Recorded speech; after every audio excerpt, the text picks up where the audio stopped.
Student, स्वागत है आपका अपने यूट्यूब चैनल सुभांश क्लास में। हम आपके लिए लेकर आए रस। अपनी इस वीडियो में हम आपको बताएंगे रस क्या होता है, रस कितने प्रकार के होते हैं और सभी प्रकारों का उदाहरण सहित फुल वर्णन।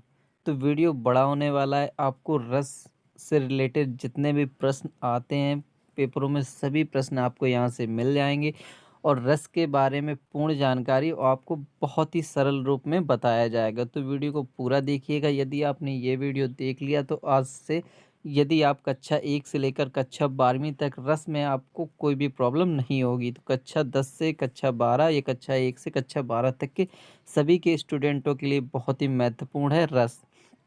तो रस के बारे में पूरा बताएंगे, तो रस को पूरा देखिएगा वीडियो को। यदि पसंद आए तो चैनल को सब्सक्राइब जरूर कर लीजिएगा। रस होता क्या है, रस क्या होता है, देख लीजिए रस क्या होता है। रस शब्द आनंद का पर्याय है।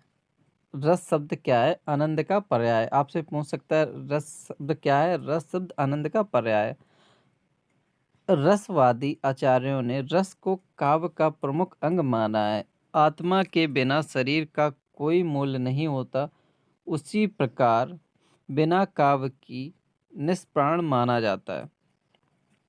काव्य की भाषा करते हुए भी रस को केंद्रितता प्रदान की गई है। रचनात्मक एवं वाक्यात्मक अर्थात रसयुक्त वाक्य ही काव्य है। तो देख लीजिए रस की परिभाषा क्या होती है। आपसे कभी पूछी जा सकती है रस की परिभाषा क्या होती है। किसी काव्य या साहित्य को पढ़ने, सुनने या उसका अभिनय देखने से पाठक, श्रोता या दर्शक को जिन अलौकिक आनंद की अनुभूति होती है उसे रस कहते हैं। तो रस किसे कहते हैं, किसी काव्य या साहित्य को पढ़ने, सुनने या उसका अभिनय देखने से पाठक या श्रोता या दर्शक को जिन अलौकिक आनंद की अनुभूति होती है उसे रस कहते हैं। तो बहुत सिंपल सी परिभाषा है, आपको नोट कर लीजिएगा या अपने माइंड में एक या दो बार पढ़ लीजिएगा तो आपके माइंड में बैठ जाएगी। तो किसी काव्य या साहित्य को पढ़ने या सुनने या उसका अभिनय देखने से पाठक, श्रोता या दर्शक को जिन अलौकिक आनंद की अनुभूति होती है उसे रस कहते हैं। स्टूडेंट, हम बताएंगे आपको एक न्यू ऐप के बारे में जो स्टूडेंट्स में काफ़ी पॉपुलर होती जा रही है। चाहे कोई क्वेश्चन हो या डाउट हो या कोई कॉन्सेप्ट ना समझ में आ रहा हो या कोर्स हो, जेई नीट पढ़ाई में कोई दिक्कत आ रही हो, उसका सलूशन है फ्लो ऐप। अपने डाउट को किसी भी टाइम क्लियर करें इन 3 स्टेप। सबसे पहले ऐप को प्ले स्टोर या ऐप स्टोर से डाउनलोड कर लें, अपने फ़ोन नंबर से आसानी से साइन अप करें और क्वेश्चन की पिक लें या टाइप करें। फ्लो ऐप आपको 60 सेकंड में इंडिया के टॉप एक्सपर्ट से लाइव कॉल कनेक्ट कर देगा। यदि आप मेरा कोड यूज करेंगे तो 10% डिस्काउंट मिले। कोड है SCL001, लिंक डिस्क्रिप्शन में आपको मिल जाएगी। रस की निष्पत्ति कहाँ से हुई या रस की उत्पत्ति कहाँ से हुई, ये भी आपके लिए मोस्ट इम्पॉर्टेंट है जानना। रस की उत्पत्ति कहाँ से हुई और किनके द्वारा हुई। तो रस की उत्पत्ति हुई आचार्य भरत मुनि ने रस की निष्पत्ति के विषय में कहा है। आचार्य भरत मुनि ने रस की निष्पत्ति के विषय में कहा है, विभानुभाव, व्यवचारी, संयोग दृश्य, निष्पत्ति अर्थात जब स्थायी भाव का संयोग विभाव, अनुभाव तथा व्यवचारी भाव, संचारी भाव से होता है तब रस की निष्पत्ति होती है। देख लीजिए, स्थायी भाव प्लस अनुभव बराबर रस या संचारी भाव। स्थायी भाव प्लस अनुभव बराबर रस, तो इसका फॉर्मूला होता है। देख लीजिए रस के अंग कितने होते हैं। अब आता है आपकी परीक्षाओं में पूछे जाने वाले क्वेश्चन।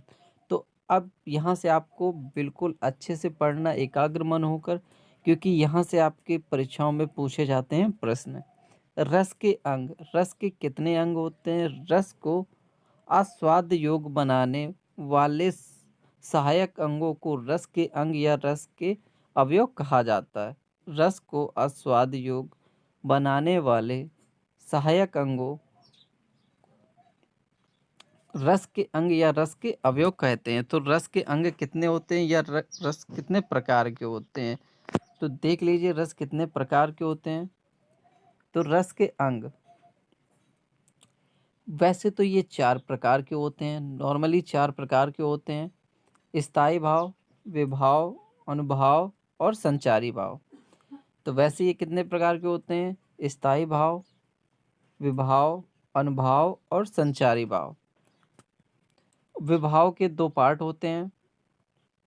विभाव के 2 पार्ट होते हैं, आलम्बन, उद्दीपन। आलम्बन के 2 भाग होते हैं, आश्रय और विषय। क्या होते हैं? आश्रय और विषय। अब देख लीजिए स्थायी भाव। स्थायी भाव क्या होता है? ये आपकी परीक्षाओं में पूछा जाता है। आपको स्थायी भाव बताइए क्या होता है, इसको उदाहरण से समझाइए। सहृदय के हृदय में जो भाव स्थायी रूप से चिरकाल तक विद्यमान रहते हैं और उचित अवसर आने पर प्रकट हो जाते हैं, उन्हें स्थायी भाव कहते हैं। सहृदय के हृदय में जो भाव स्थायी रूप से चिरकाल तक विद्यमान रहते हैं और उचित अवसर आने पर प्रकट हो जाते हैं, उन्हें स्थायी भाव कहते हैं। प्रत्येक रस का एक स्थायी भाव होता है। इस प्रकार इनकी संख्या 10 है। तो स्थायी भावों की संख्या कितनी है? 10। प्रत्येक रस का एक स्थायी भाव होता है। इस प्रकार इनकी संख्या 10 है। इसके बाद देख लीजिए रस और उनके स्थायी भाव। तो ये कितने प्रकार के होते हैं? 10। तो रस कितने प्रकार के होते हैं? 10। तो देख लीजिए पहला रस क्या है। आपसे 1 नंबर क्वेश्चन में पूछा जाता है श्रृंगार रस का स्थायी भाव क्या है। कई बार पूछा गया है। श्रृंगार रस का स्थायी भाव क्या है? रति। तो आपको याद रखना है रति किस किस रस का स्थायी भाव है? श्रृंगार रस का। ये आपसे पूछ सकता है श्रृंगार रस का स्थायी भाव क्या है? रति। इसके बाद देख लीजिए दूसरा है हिरास रस। हिरास रस का स्थायी भाव क्या है? हास। क्या है? हास। हास रस का स्थायी भाव क्या है? हास। और नेक्स्ट है तीसरा वीर रस। तीसरा क्या है? वीर रस का स्थायी भाव क्या है? उत्साह। वीर रस का स्थायी भाव क्या है? उत्साह। ये मोस्ट इम्पॉर्टेंट है और आपको बहुत अच्छे से याद करने हैं और इन्हें एक बार पढ़ लीजिए, आपको बिल्कुल रट जाएंगे, मानो आपने एक बार पढ़ा और आपके दिमाग में फिट हो गए।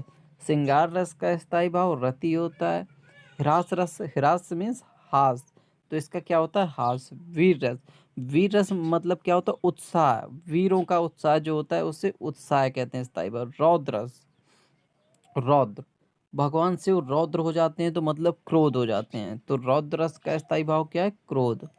तो आपको बस समझना है श्रृंगार रस है तो श्रृंगार होता है तो रति, रास है तो हास्य, वीर रस है तो उत्साह है और रौद्र है तो मतलब गुस्सा है तो क्रोध है। करुण, करुण मतलब दुखी। दुख कब होता है? जब शोक होता है।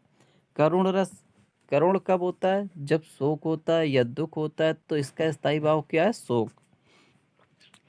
इसके बाद नेक्स्ट देख लीजिए कुछ 5वां पार्ट है, 6वां पार्ट है विभत्स रस। क्या? विभत्स रस। तो इसका स्थायी भाव क्या है? घृणा। विभत्स रस का स्थायी भाव क्या है? घृणा। विभत्स का स्थायी भाव क्या है? घृणा। और भयानक रस, भयानक रस तो आप समझ ही गए होंगे, भयानक मीन्स भय। भयानक मीन्स भय। इसके बाद 8वां पार्ट है इसका अद्भुत रस। अद्भुत, अद्भुत चीज कब होती है? जब आश्चर्य होता है। जब कोई आश्चर्य होता है तब वो चीज अद्भुत होती है कि ये कैसे हो गया। तो अद्भुत रस में क्या है? आश्चर्य। शांत रस, शांत रस बहुत बार पूछा गया है। शांत रस का स्थायी भाव क्या है? निर्वेद।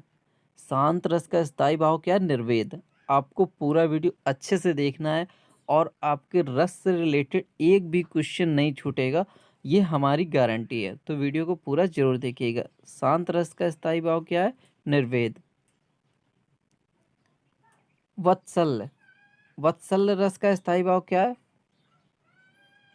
वत्सल। क्या है? वत्सल। इसके बाद देख लीजिए विभाव, दूसरा पार्ट है हमारा विभाव। विभाव है दूसरा पार्ट।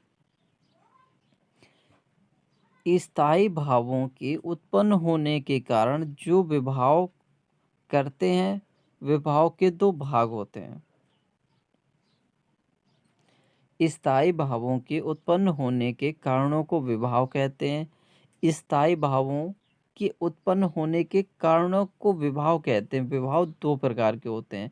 विभाव कितने प्रकार के होते हैं? दो प्रकार के होते हैं। आलम्बन विभाव, उद्दीपन विभाव। कितने प्रकार के होते हैं? दो प्रकार के। आपसे पूछ सकता है विभाव क्या होता है? स्थायी भाव को उत्पन्न होने के कारणों को विभाव कहते हैं। विभाव कितने प्रकार के होते हैं? विभाव दो प्रकार के होते हैं, आलम्बन विभाव और उद्दीपन विभाव। इसके बाद देख लीजिए आलम्बन विभाव क्या होता है। आलम्बन विभाव क्या होता है? आलम्बन विभाव ऐसे कारणों को कहते हैं। आलम्बन विभाव किसे कहते हैं? आलम्बन विभाव ऐसे कारणों को कहते हैं जिन पर भाव आलंबित रहता है। आलम्बन विभाव दो भेद होते हैं। आलम्बन विभाव ऐसे कारणों को कहते हैं जिन पर भाव आलंबित रहता है। आलम्बन विभाव के दो भेद होते हैं। दो भेद कौन कौन से होते हैं देख लीजिए, आपको पूरा मिलेगा। यहाँ से आपको भटकने की जरूरत नहीं है। रस से रिलेटेड जो भी कुछ आपको है आपके हिंदी में, सब कुछ यहाँ पर हमारी इस वीडियो में आपको मिलने वाला है। तो पहला क्या है? आश्रय। आश्रय क्या है? जिस व्यक्ति के मन में भाव जागृत हो। आश्रय क्या है? जिस व्यक्ति के मन में भाव जागृत हो। दूसरा क्या है? विषय। विषय क्या है? जिसको देखकर मन में जागृत हो। पहला क्या? आश्रय जिस व्यक्ति के मन में भाव जागृत हो। आपको समझने की जरूरत है। आश्रय क्या? जिस व्यक्ति के मन में भाव जागृत हो। और विषय क्या? जिसको देखकर मन में जागृत हो। इसके बाद दूसरा पार्ट था हमारा आलम्बन विभाव के उदाहरण देख लीजिए। आलम्बन विभाव के उदाहरण कौन कौन से? श्रृंगार रस के नायक नायिका, श्रृंगार रस के नायक नायिका तथा शुद्ध में नायक प्रतिनायक, नायक और प्रतिनायक। आश्रय और विषय। आश्रय विषय क्या होते हैं दोनों देख लीजिए। आश्रय एवं विषय। वन मार्ग पर भ्रमण करते हुए राजा दुष्यंत के हृदय में शकुंतला को देखकर रति नामक स्थायी भाव उद्बुद्ध हुआ। अतः आश्रय दुष्यंत एवं विषय है आलम्बन शकुंतला और हुई। तो देख लीजिए उदाहरण है आश्रय विषय का, और आपको अच्छे से समझ में आया होगा आशा करते हैं। यदि नहीं आ रहा हो तो कमेंट करके जरूर बताइएगा। वन मार्ग पर भ्रमण करते हुए राजा दुष्यंत, एक राजा दुष्यंत थे जो वन मार्ग पर भ्रमण करते हुए दुष्यंत के हृदय में शकुंतला को देखकर, शकुंतला एक राजकुमारी थी, को देखकर रति नामक स्थायी भाव उद्बुद्ध हुआ। अतः आश्रय दुष्यंत है। आश्रय क्या है? आश्रय दुष्यंत है। आश्रय दुष्यंत है। विषय क्या है? विषय आलम्बन शकुंतला है। यदि वीडियो पसंद आ रहा हो तो वीडियो को जरूर पूरा देखिएगा। आपको फुल रस के बारे में संपूर्ण जानकारी मिलेगी। उद्दीपन, उद्दीपन विभाव। उद्दीपन विभाव दूसरा पार्ट था इसका। आलम्बन का दूसरा पार्ट क्या था? उद्दीपन विभाव। उद्दीपन विभाव होता क्या है? आश्रय के हृदय में जागृत हुई स्थायी भाव को जो भाव और अधिक उद्दीप्त करते हैं उन्हें उद्दीपन विभाव कहते हैं। आश्रय के हृदय में जागृत हुई भाव को जो भाव और अधिक उद्दीप्त करते हैं उन्हें उद्दीपन विभाव कहते हैं। उदाहरण के लिए श्रृंगार रस में चांदनी रात। उदाहरण के लिए देख लीजिए श्रृंगार रस में चांदनी रात, एकांत प्रदेश, हवा बहो, उपवन फूलों की सुगंधित पवन, नदी का एक छोर आदि। इसका तीसरा देख लीजिए। तीसरा क्या था? अनुभव। रस का तीसरा पार्ट क्या था? अनुभव। स्थायी भाव का बोध कराने वाले कारण अनुभाव कहलाते हैं। स्थायी भाव का बोध कराने वाले कारण अनुभाव कहलाते हैं। अनुभाव 4 प्रकार के होते हैं। तो आपसे पूछ सकता है अनुभाव क्या होते हैं, तो अनुभाव क्या होते हैं? स्थायी भावों का बोध कराने वाले कारण इस अनुभाव कहलाते हैं। और आपसे पूछ सकता अनुभव कितने प्रकार के होते हैं? अनुभव 4 प्रकार के होते हैं। तो कौन कौन से प्रकार होते हैं देख लीजिए। पहला है कायिक या आंगिक। पहला क्या है? कायिक या आंगिक। दूसरा है वार्चिक। तीसरा है आहार। और चौथा है सात्विक। तो संचारी भाव चौथा पार्ट है हमारा संचारी भाव। रस का चौथा पार्ट क्या था हमारा? संचारी भाव। आश्रय के चित्त में उत्पन्न होने वाले अस्थिर मनोविकारों को संचारी भाव कहते हैं। आश्रय के चित्त में उत्पन्न होने वाले अस्थिर मनोविकारों को संचारी भाव कहते हैं। स्थायी भाव को पुष्ट करते हैं और उन्हें लुप्त भी करते हैं। स्थायी भाव को क्या करते हैं? पुष्ट करते हैं और उन्हें लुप्त भी करते हैं। ये सभी स्थिर नहीं रहते। इन्हें अभिचारी भाव भी कहते हैं। इन्हें अभिचारी भाव भी कहते हैं। तो आश्रय के चित्त में उत्पन्न होने वाले स्थिर मनोविकारों को संचारी भाव कहते हैं। स्थायी भाव को पुष्ट करते हैं और उन्हें लुप्त भी करते हैं। ये कभी स्थिर नहीं रहते हैं। इन्हें अभिचारी भाव भी कहते हैं। देख लीजिए जैसे ग्लानि, मद, स्मृति, शंका, आलस्य, चिंता, दीनता, मोह आदि संचारी भाव हैं। इनकी कुल संख्या 33 मानी गई है। कितनी मानी गई है? 33 मानी गई है। तो आपसे पूछ सकता है संचारी भाव की संख्या कितनी मानी गई है कुल? तो कुल कितनी मानी गई है? 33। आपसे क्वेश्चन बनता है ग्रामर में स्थायी भाव और संचारी भाव में अंतर। तो आपके जो भी प्रश्न बनते हैं रस से रिलेटेड हम आपको पूरे करवाने का वादा किया तो हम पूरे करवा रहे हैं। तो वीडियो को आपको बस पूरा देखना है। स्थायी भाव और संचारी भाव में अंतर बताइए। तो आपसे पूछता है क्वेश्चन स्थायी भाव और संचारी भाव में अंतर बताइए। बोर्ड परीक्षाओं में पूछे गए क्वेश्चन ही लाए हैं हम आपके लिए। रस से रिलेटेड आपको जो भी क्वेश्चन बनेंगे आपको यहाँ पर पूरे मिलने वाले हैं। तो स्थायी भाव और संचारी भाव में अंतर। आश्रय के चित्त में उत्पन्न होने वाले स्थिर मनोविकारों को स्थायी भाव कहते हैं। आश्रय के चित्त में उत्पन्न होने वाले स्थिर मनोविकारों को स्थायी भाव कहते हैं। संचारी भाव क्या होता है? आश्रय के चित्त में उत्पन्न होने वाले अस्थिर मनोविकारों को संचारी भाव कहते हैं। दूसरा पॉइंट देख लीजिए। स्थायी भाव उत्पन्न होकर नष्ट नहीं होते हैं, अंत तक बने रहते हैं। स्थायी भाव क्या होते हैं? स्थायी भाव एक बार उत्पन्न हो जाते हैं तो नष्ट नहीं होते और अंत तक रहते हैं। और संचारी भाव क्या होता है? संचारी भाव पानी के बुलबुले की भांति बनते और मिटते हैं। तो संचारी भाव मिटते बनते रहते हैं लेकिन स्थायी भाव मिटते नहीं हैं। स्थायी भाव में प्रत्येक रस का नियत रहता है। स्थायी भाव में प्रत्येक रस नियत रहता है और एक ही संचारी भाव अनेक रसों को साथ रह सकता है। एक ही संचारी भाव अनेक रसों को साथ रख सकता है। इसके बाद स्थायी भावों की संख्या 10 है। तो आपसे पूछा जा सकता है स्थायी भावों की संख्या कितनी है? तो स्थायी भावों की संख्या 10 है। ये आपके 1 नंबर पे पूछा जाने वाले क्वेश्चन है। स्थायी भावों की संख्या कितनी है? 10 है। और आपसे पूछा जा सकता है संचारी भावों की संख्या कितनी है? तो 33 है। तो आप इन्हें अच्छे से नोट कर लीजिए और आपको इन्हें 1 या 2 बार पढ़ेंगे तो आपको अच्छे से ये सब याद हो जाएंगे। इसके बाद देख लीजिए परीक्षाओं में पूछे जाने वाला सबसे महत्वपूर्ण रस क्या है? विभिन्न रस व उनके उदाहरण। आपका पहला रस मिलेगा आपको श्रृंगार रस, जो परीक्षाओं में पूछा जाता है और सभी परीक्षाओं में कक्षा 8 से लेकर कक्षा 12 तक की सभी परीक्षाओं में आने वाले रस हैं श्रृंगार रस। श्रृंगार रस किसे कहते हैं? काव्य में जहाँ नायक नायिका। काव्य में जहाँ नायक नायिका के प्रेम का वर्णन होता है वहाँ श्रृंगार रस होता है।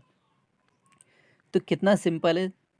काव्य में जहाँ नायक नायिका के प्रेम का वर्णन होता है वहाँ श्रृंगार रस होता है, अर्थात सहृदय के हृदय में स्थिर रति नामक स्थायी भाव का जब विभाव अनुभव तथा संचारी भाव से संयोग हो जाता है तब वहाँ श्रृंगार रस हो जाता है।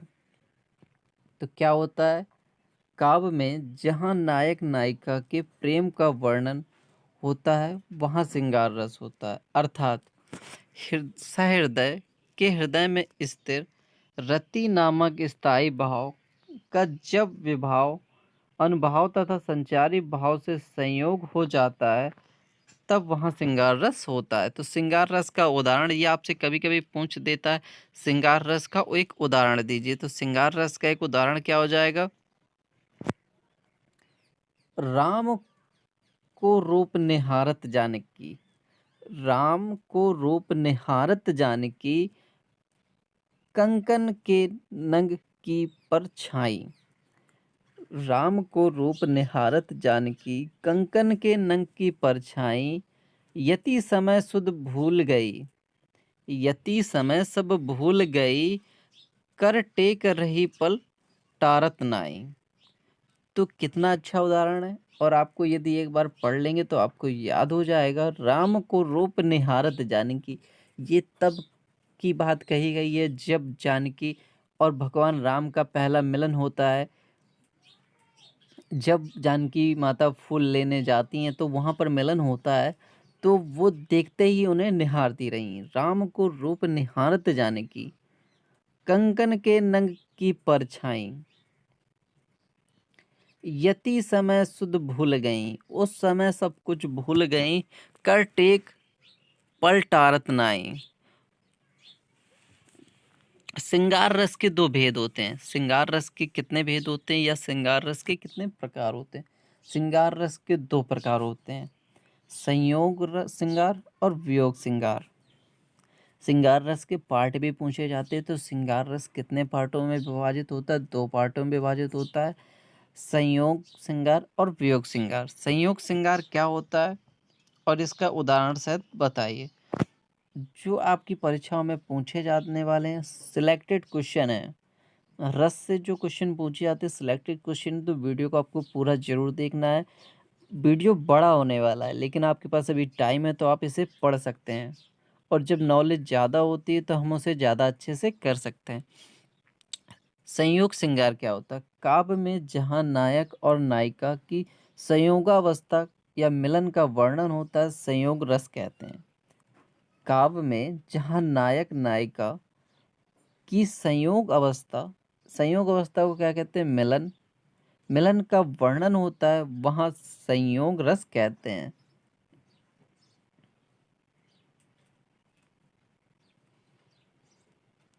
तो इसका एग्जाम्पल देख लीजिए, उदाहरण, वर्षत लालच लाल की। वर्षत लालच लाल की मुरलीधरी लुकाए। सौ करे बहु हनी हंसे देन कहे नटी जाए। वियोग श्रृंगार देख लीजिए। वियोग श्रृंगार क्या होता है? काव्यों में जहाँ नायक नायिका में वियोग के वर्णन हो वहाँ वियोग श्रृंगार कहते हैं। संयोग श्रृंगार जहाँ मिलन होता है वहाँ संयोग श्रृंगार होता है, और जहाँ वियोग होता है वहाँ वियोग श्रृंगार होता है।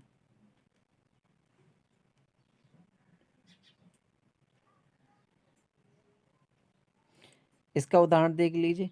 आंखों में प्रिय मूर्ति थी। आंखों में प्रिय मूर्ति थी थूले थे सब भोग।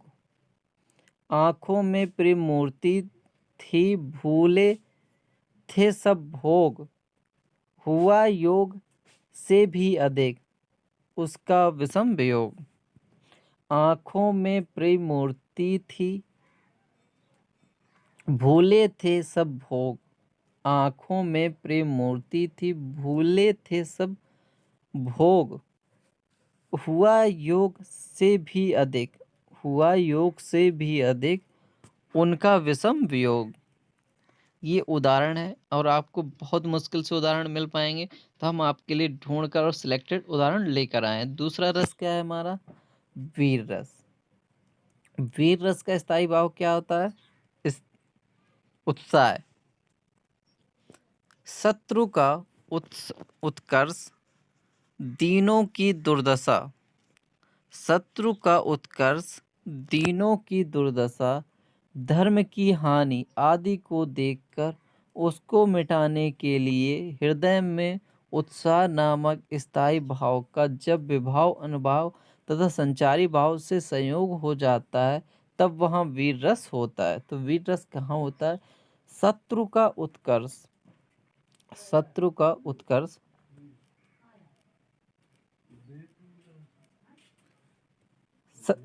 शत्रु का उत्कर्ष, दीनों की दुर्दशा।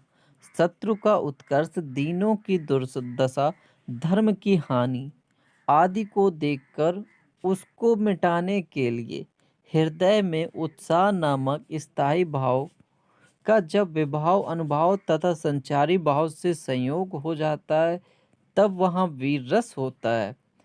इस रस की निष्पत्ति ओजस्वी वीर घोषणाओं तथा वीर गीतों को सुनकर उत्साह बढ़ाने वाले कार्यकलापों को देखने से होती है। इसका उदाहरण देख लीजिए। वह खून कहो किस मतलब का, वह खून कहो किस मतलब का जिसमें उबाल का नाम नहीं। उदाहरण देख लीजिए वीर रस का। वह खून कहो किस मतलब का जिसमें उबाल का नाम कहीं। रौद्र रस देख लीजिए, रौद्र रस है। तीसरा रस है हमारा रौद्र रस। रौद्र रस क्या होता है? रौद्र रस में क्रोध होता है। रौद्र रस में क्रोध होता है। उपमान उपकार, उपमान उपकार, शत्रु की अनुचित चेष्टाओं, निंदा आदि से क्रोध नामक स्थायी भाव की व्यंजना होती है, वहाँ रौद्रस होता है। रौद्रस कहाँ होता है? उपमान उपकार, शत्रु की अनुचित चेष्टा, निंदा आदि से क्रोध नामक स्थायी भाव की व्यंजना होती है, वहाँ रौद्रस होता है। अर्थात हृदय में स्थिर क्रोध नामक स्थायी भाव जब विभाव अनुभाव संचारी भाव से संयोग होता है, तब वहाँ रौद्र रस होता है। इसका उदाहरण देख लीजिए। आपको सभी के एक एक उदाहरण जरूर याद रखने हैं, क्योंकि आपसे जब भी पूछे जाते हैं तो उदाहरण सहित ही पूछे जाते हैं। तो देख लीजिए इसका उदाहरण। अति रिस बोले वचन कठोर, अति रिस बोले वचन कठोर, कहु जड़ जनक धनुष के ही तोड़ा। अति रिस बोले वचन कठोर, कहु जड़ नामक धनुष के ही तोड़ा। वेगी देखो मोड़ तन आजू, उल्टो मही जय लगी तब राजू। इसके बाद नेक्स्ट देख लीजिए हिरास रस। हिरास रस क्या होता है? इसका उदाहरण सहित आपसे पूछ सकता है हिरास रस क्या होता है, उदाहरण सहित परिभाषा दीजिए। तो काव्य में किसी विचित्र वेशभूषा, चेष्टा, कथन, क्रियाकलाप,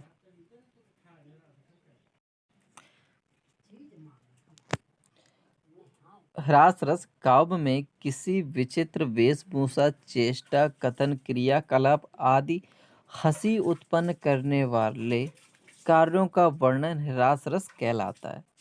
काव्य में किसी विचित्र वेशभूषा, चेष्टा, कथन, क्रियाकलाप आदि हंसी उत्पन्न करने वाले कार्यों का वर्णन ह्रास रस कहलाता है। अर्थात क्या होता है ह्रास रस में?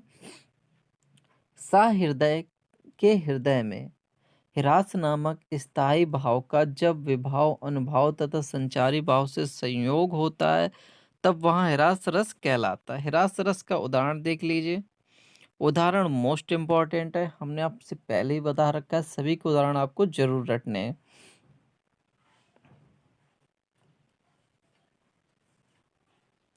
जब धूमधाम से आती है बारात किसी की सज धज कर।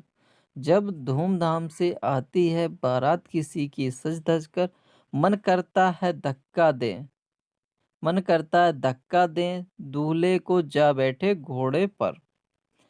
सपने में ही मुझको अपनी शादी होती दिखाती है। इसके बाद देख लीजिए करुण रस। करुण रस क्या होता है, इसका उदाहरण सहित वर्णन कीजिए। आपसे पूछा जाता है करुण रस क्या होता है, इसका उदाहरण सहित वर्णन कीजिए। किसी आत्मीय व्यक्ति या प्रिय वस्तु के नष्ट होने पर अथवा अमंगल की आशंका से हृदय में जो दुख होता है उसे करुण रस की व्यंजना होती है। अर्थात किसी आत्मीय व्यक्ति या प्रिय वस्तु के नष्ट होने पर अथवा अमंगल की आशंका से हृदय में जो दुख होता है उसे करुण रस की व्यंजना होती है। अर्थात सहृदय के हृदय में स्थिर शोक नामक स्थायी भाव का जब विभाव अनुभाव संचारी भाव से संयोग हो जाता है तब वहां करुण रस होता है। करुण रस का उदाहरण देख लीजिए। उदाहरण मोस्ट इम्पॉर्टेंट है। अभी तो मुकुट बंधा था मात, हुए ही कल हल्दी के हाथ। खुले भी ना थे लाज के बोल, खिले थे चुम्बन सुन कपोल। हाय रुक गया यही संसार, बिना सिंदूर अनल अंगार। अभी तो मुकुट बंधा था मात, हुए ही थे हल्दी के हाथ। खुले भी ना थे लाज के बोल, खिले थे चुम्बन सुन कपोल। हाय रुक गया यही संसार, बिना सिंदूर अनल अंगार। तो ये उदाहरण है शोक रस का और आपको उदाहरण जरूर पढ़ने हैं और जरूर आपको याद करने। इसके बाद भयानक रस। इसके बाद क्या है भयानक रस। भयानक रस क्या होता है, भय प्रद वस्तु को देखने या सुनने से भावी दुख की आशंका से हृदय में उत्पन्न भय स्थायी भाव के परिपाक से भयानक रस की व्यंजना होती है। भयप्रद वस्तु को देखने या सुनने से भावी दुख की आशंका से हृदय में उत्पन्न भय स्थायी भाव के परिपाक से भयानक रस की व्यंजना होती है। अर्थात सहृदय के हृदय में स्थिर भय नामक स्थायी भाव जब विभाव अनुभाव तथा संचारी भाव से संयोग हो जाता है तब वहाँ भयानक रस कहलाता है। सहृदय के हृदय में स्थिर भय नामक स्थायी भाव जब विभाव अनुभाव और संचारी भाव से संयोग हो जाता है तो वहाँ भयानक रस कहलाता है।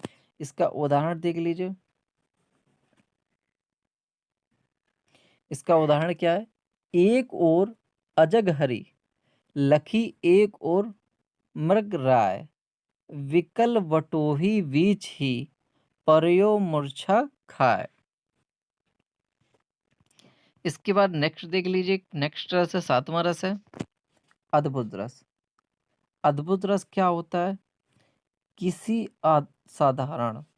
साधारण या अलौकिक वस्तु या घटना को देखने से हृदय में आश्चर्य या विस्मय भाव के जागृत से परिपाक रस अद्भुत रस कहलाता है।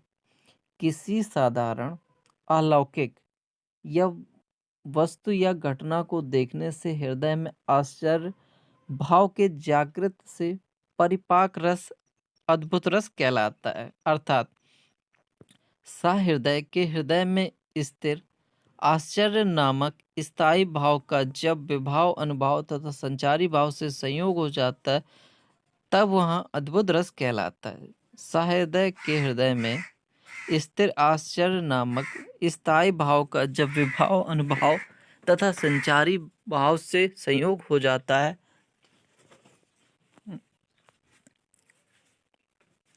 तब वहाँ अद्भुत रस कहलाता है। इसका उदाहरण देख लीजिए, अद्भुत रस का उदाहरण। आपके रस के बारे में पूरा वर्णन किया गया है एक ही वीडियो में, तो वीडियो को आपको पूरा जरूर देना है। अखिल भुवन चर अचर सब, हरि मुख के लखी मातु, चकित भई गद गद वचन, विकसित मृदु पुलकातु। विभत्स रस, विभत्स रस क्या होता है? विभत्स रस घृणित वस्तुओं को देखने या श्रवण करने या अनुभव करने से विभत्स रस की व्यंजना अर्थात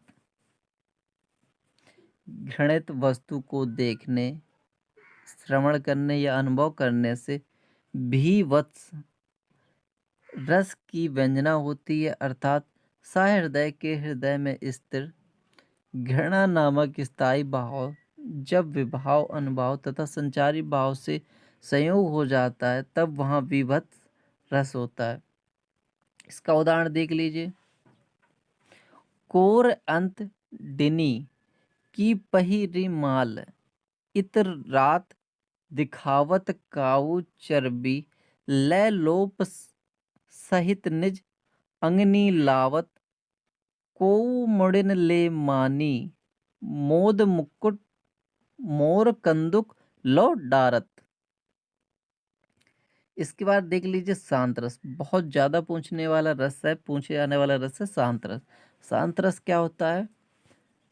संसार की नाश्वरता और ईश्वर की संता का ज्ञान हो जाने पर शारीरिक माया मोह के प्रति उत्पन्न वैराग्य निर्वेद भाव से परिपाक हुआ रस शांत रस कहलाता है। संसार की नाश्वरता और ईश्वर की संता का ज्ञान हो जाने पर संसारिक माया मोह के प्रति उत्पन्न वैराग्य निर्वेद भाव परिपाक हुए रस शांत रस कहलाता, अर्थात सहृदय के हृदय में स्थित निर्वेद नामक स्थायी भाव जब विभाव, अनुभाव, संचारी भाव से संयोग हो जाता तब वहां शांत रस होता है। शांत रस का उदाहरण देख लीजिए। मन पदते अवसर बीते, मन पदते अवसर बीते, दुर्लभ पेह पाई हरिपद, आदि नृप बचे ना काल अरुहीते, सहस बाऊ सदैवन आदि नृप बचे ना काल वलीते, हम करे धन धाम संवारे, अंत चले उठी रीते। उदाहरण थोड़ा कठिन है लेकिन इनके उदाहरण सीमित हैं, तो इन उदाहरणों को आपको जरूर रटना है क्योंकि उदाहरण बिना आपको आधे नंबर ही मिलेंगे। वत्सल रस, वत्सल रस क्या होता है? आपका रस का लास्ट पार्ट है वत्सल रस। माता पिता का संतान के प्रति उत्पन्न स्नेह भाव से परिपाक हुआ रस वत्सल रस कहलाता है। माता पिता का संतान के प्रति उत्पन्न स्नेह भाव से परिपाक हुआ रस वत्सल कहलाता है, अर्थात सहृदय के हृदय में स्थिर वत्सल नामक स्थायी भाव जब विभाव, अनुभाव और संचारी भाव से संयुक्त हो कर रस के रूप में परिणत हो जाता है तब वत्सल रस कहलाता है। इसका उदाहरण देख लीजिए।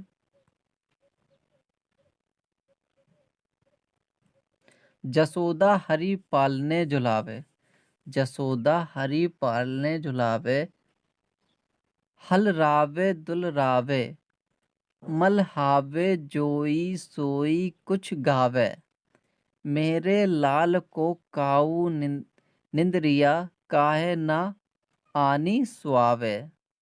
जब माता पालने में झुलाती हैं भगवान श्री कृष्ण को, वो गाती हैं कि मेरे लालने को नींद क्यों नहीं आ रही है। यदि वीडियो पसंद आ रहा हो तो चैनल को सब्सक्राइब कर दीजिएगा, बेल आइकन को ऑन कर दीजिएगा। अगला टॉपिक होगा हमारा अलंकार का। अगला टॉपिक क्या होगा? हमारा अलंकार का। तो चैनल को सब्सक्राइब जरूर कर लीजिएगा। धन्यवाद स्टूडेंट।